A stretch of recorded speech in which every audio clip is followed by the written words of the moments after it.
Hello friends, today we will see how to download and install RHEL 10, I mean Red Hat Enterprise Linux 10.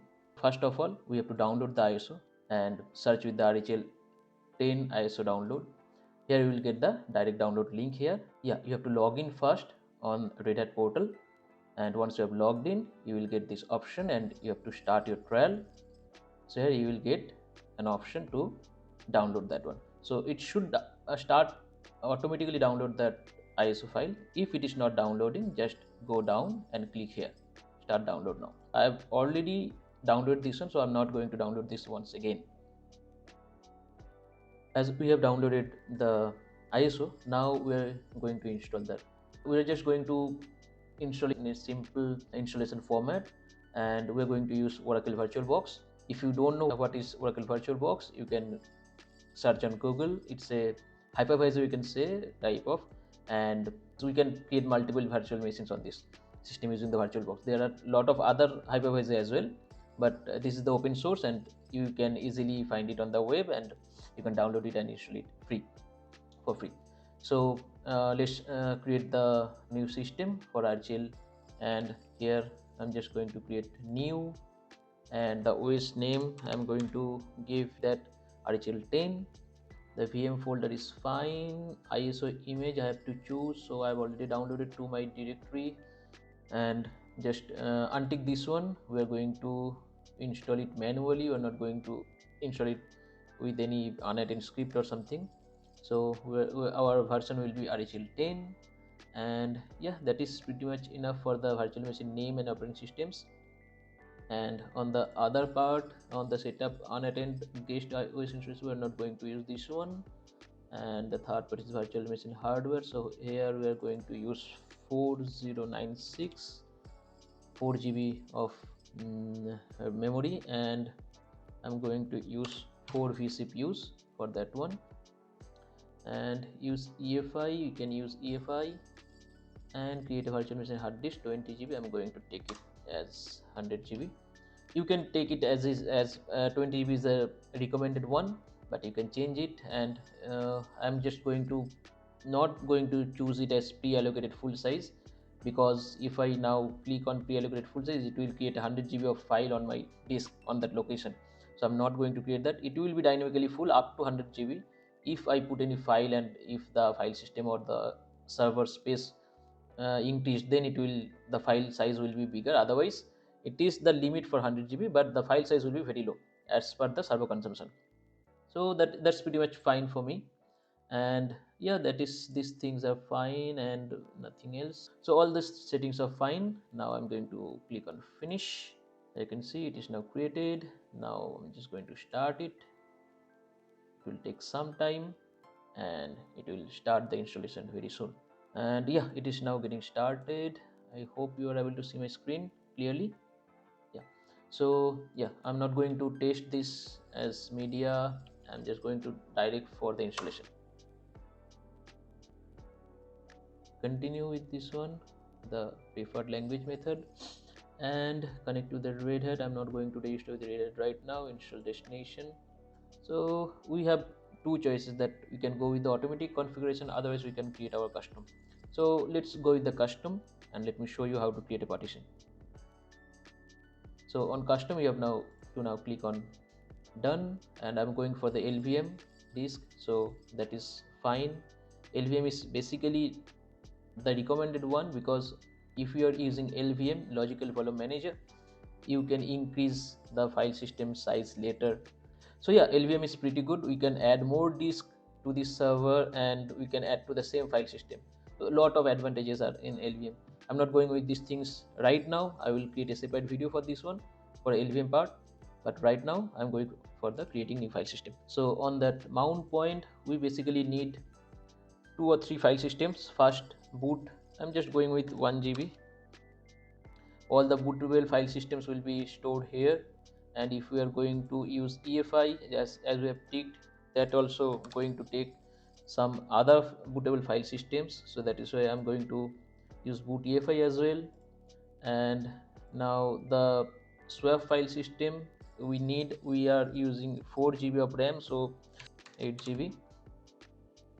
And the final one, we can create other file system as well if you want. If you create separate home, separate var, separate other root file systems, yeah, let's create that one as well. That is not an issue. So let's create a home with near about 10 GB, or all the users. Whenever you create some users, all the users home directory, it will be that slash home, all the users files will be stored here.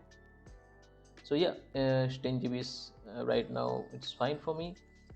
And next I'm going to create var, take near about 20 to 30 GB. Let's take it 30 GB for var file systems. And anything we left, yeah, root is also required. This is the main file system. All the other file system will be created under the slash root. So now this is the final one. I'm going to create with this one, like 30 GB is also here.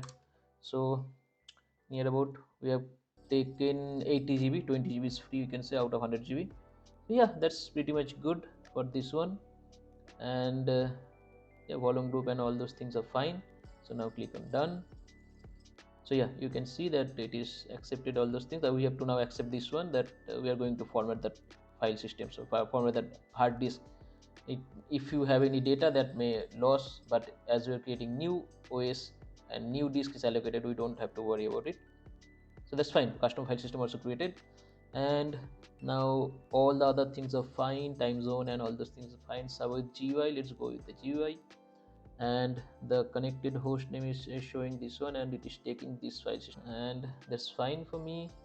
And we have to put a root password for this one. So just I'm keeping it a simple password, and it's done. And create an account. So I'm just going to create a new account. I'm just going to name it like user1. That's all, I think. And the password, I'm going to give a simple password. So that's all are done from our end. And yeah, that's pretty much we have covered, and that's fine. Now we have to just begin the installation. So it is going to take some time. I'm going to fast forward this one. I will come back once this is done. All right, the installation has been completed. So let's reboot the system and see how it's coming now. So yeah, our user is already there. Let's provide the password, what we have used to create that user. And yeah, welcome to Red Hat Enterprise Linux. Take it to no, nothing is required, it's fine. Now yeah, you can see that we have that OS is already installed. Now we have to check that if we have the network connectivity or not. So I'm just opening a terminal, and let's see if config it's taking the IP of address of some other things. So let me change this one, and with my bridge network, so that I can connect with my own network. So for that one, I guess I have to shut down the system first. But yeah, I have to shut down the system first, otherwise I don't think they will allow me to change this adapter. But let's see if they are allowing, otherwise I can reboot it later as well. So yeah, I'm going with the bridge network, and yeah, this is my Wi-Fi, so it will take the IP address from the Wi-Fi itself. So let's see. Yeah, I think it's taken. It will just pause and resume the system for a while maybe, and if everything is fine, then I should get another IP address. Yeah, I get another IP address. So here you can see that the IP address got changed. This one is my new IP address from my Wi-Fi router. So let's try to log in now on the system. I'm just going to use putty for this one. So the IP address is, as it is taken, it's 192.168.1.103. so yeah, it is asking for the login. So my user is user1, and the password what I have used that time. Yeah, so you can see that we have logged into the system. So yes, it's pretty good, and we need to do a lot of things on the system while we first log in. This is a fast installation, it is not hardened yet, so incorporate we used to configure a lot of things, lot of password policies, AC Linux and firewalls, all those things. Right now we will also check those things later, but yeah, so that's pretty much all. What I can do now, I can change the host name. That is what I can do. So let me change the host name. Host name ctl command, host name ctl and host name, and I'm going to give that RHL 10 as a host name. So I think, okay, it's asking for the password, so let me go with the password. Authentication complete. Yeah, it completed, or let me check if the host name is set or not. So yeah, it's RHL 10, but it is not reflecting because I have to log in and log out, or we can take another session for this one.